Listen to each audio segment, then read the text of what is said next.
Di sebuah kota kecil yang terletak di kaki gunung, hidup seorang pemuda bernama Emil.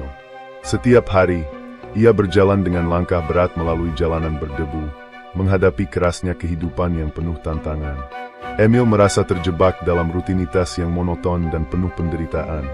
Ia seringkali bertanya-tanya apakah ada cara untuk hidup lebih baik, untuk menghadapi ketidakpastian hidup dengan lebih tenang.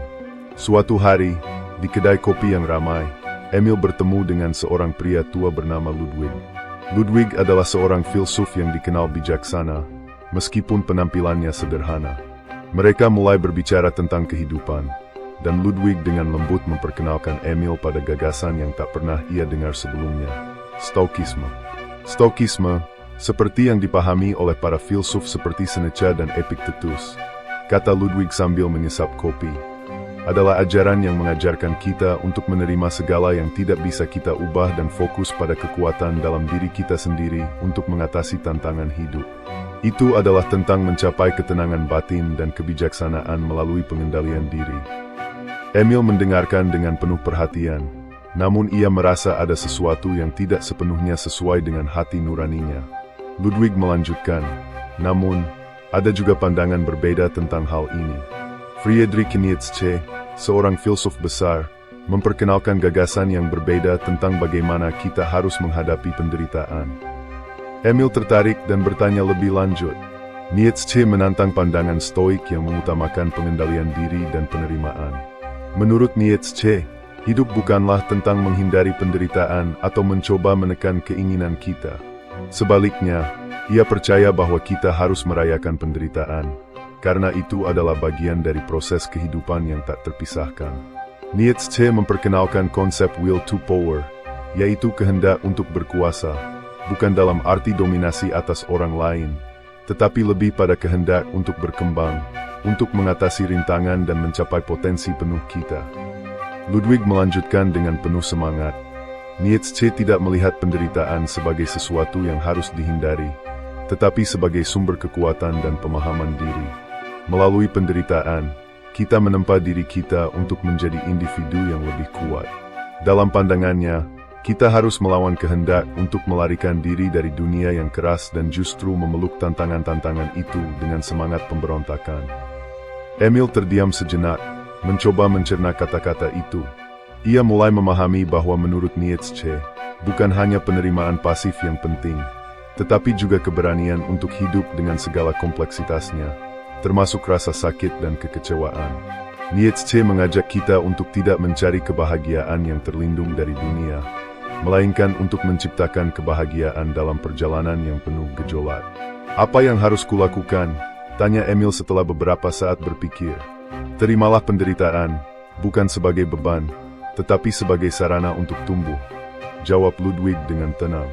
Jangan hanya menunggu kehidupan terjadi. Jadilah pencipta hidupmu sendiri, dan pahami bahwa kekuatan untuk mengubah hidup ada dalam tanganmu.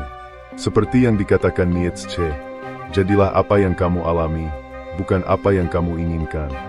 Emil berjalan pulang dengan pikiran yang penuh. Meskipun ajaran Stoikisme mengajarkan penerimaan, Nietzsche memberinya kekuatan untuk melawan, untuk menemukan makna dalam setiap penderitaan yang ia hadapi. Kini ia tahu bahwa hidup adalah perjalanan yang penuh tantangan, tetapi dengan kehendak yang kuat, ia bisa menciptakan makna dan kekuatan dari setiap rintangan yang ada. Beberapa minggu setelah percakapan itu, Emil mulai melihat dunia dengan cara yang berbeda. Pagi-pagi ia berjalan melewati jalanan kota, tetapi kali ini ia tak lagi merasa terjebak dalam rutinitas yang menjemukan. Setiap langkah terasa lebih penuh dengan tujuan, seolah ia sedang menuju ke arah yang lebih dalam, sebuah pemahaman baru tentang dirinya. Namun, meskipun ia merasa lebih kuat, dunia di sekitarnya tetap keras. Ketika ia menerima tantangan besar di tempat kerjanya, sebuah proyek yang hampir mustahil diselesaikan dalam waktu singkat, ia merasa beban itu berat. Tapi kali ini, ia ingat kata-kata Ludwig dan Nietzsche. Penderitaan ini bukanlah sesuatu yang harus dihindari atau disingkirkan. Ini adalah ujian untuk kekuatan batinnya. Ia mengingat konsep will to power yang dibahas oleh Ludwig, bahwa hidup tidak hanya tentang bertahan, tetapi tentang menguasai dan menjadikan setiap rintangan sebagai batu loncatan menuju kekuatan pribadi. Emil mulai bekerja dengan lebih tekun, bukan untuk menghindari kesulitan, tetapi untuk merasakannya dan menggunakannya sebagai bahan bakar untuk pertumbuhannya. Setiap masalah yang muncul di proyek itu, ia hadapi dengan keberanian baru. Ia tidak membiarkan kegagalan atau ketidakpastian meruntuhkan semangatnya. Sebaliknya, ia merasa ada kekuatan dalam ketidakpastian itu, karena setiap kesulitan membuka peluang untuk belajar dan berkembang. Suatu malam, setelah seharian bekerja keras, Emil duduk di balkon rumahnya, merenungkan perjalanan yang telah ia lalui. Dalam keheningan malam, ia memikirkan apa yang telah ia pelajari dari Nietzsche. Penderitaan bukanlah musuh, bisiknya pada dirinya sendiri. Itu adalah bagian dari hidup yang harus kuhadapi dengan keberanian. Kalau aku bisa bertahan dan bahkan tumbuh melalui itu, aku akan lebih kuat dari sebelumnya. Namun, meskipun ia merasa diberdayakan oleh ajaran Nietzsche, ada satu hal yang mengganggu pikirannya. Ketika ia kembali memikirkan ajaran Stokisme yang diterimanya dari Ludwig, ia merasakan sesuatu yang lebih damai. Ada kedamaian dalam menerima kenyataan, dalam melepaskan diri dari perjuangan tanpa akhir untuk mengubah segala sesuatu. Apakah mungkin ada cara untuk menggabungkan kedua pandangan itu? Beberapa hari kemudian, ia kembali menemui Ludwig di kedai kopi yang sama. Kali ini, Emil tidak hanya ingin mendalami pemikiran Nietzsche, tetapi juga mencari keseimbangan antara Stokisme dan pandangan Nietzschean yang lebih memberontak. Ludwig, kata Emil, aku merasa seperti dua kekuatan bertarung di dalam diriku. Di satu sisi, aku tahu bahwa menurut Nietzsche, kita harus melawan penderitaan dan menggunakannya untuk menjadi lebih kuat.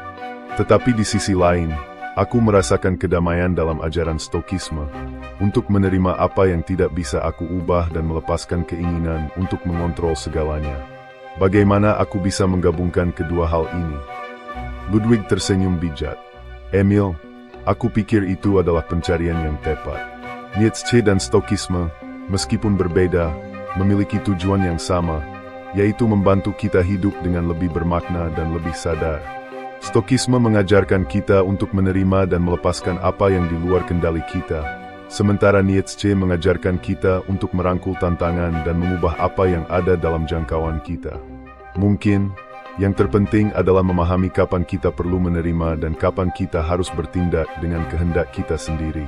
Emil merenungkan kata-kata itu. Mungkin kunci kebijaksanaan terletak pada kemampuan untuk tahu kapan harus berjuang dengan penuh semangat, dan kapan harus menerima dengan lapang dada. Dengan pemahaman baru ini, Emil merasa lebih siap untuk menjalani kehidupannya dengan lebih baik, lebih penuh kesadaran, dan lebih bebas. Saat ia berjalan pulang setelah perbincangan itu, ia merasakan sesuatu yang baru, sebuah kedamaian dalam dirinya yang lebih mendalam. Mungkin hidup memang penuh dengan penderitaan, tetapi dengan kehendak yang kuat dan penerimaan yang bijaksana, Emil kini tahu bagaimana menghadapinya.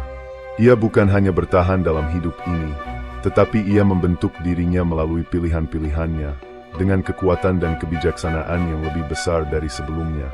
Dalam perjalanan panjangnya itu, Emil belajar bahwa hidup bukanlah tentang menghindari rasa sakit atau mencari kebahagiaan yang sempurna, tetapi tentang menciptakan makna dan kekuatan dalam setiap langkah, baik dalam pertempuran dengan dunia maupun dalam penerimaan terhadap kenyataan yang ada.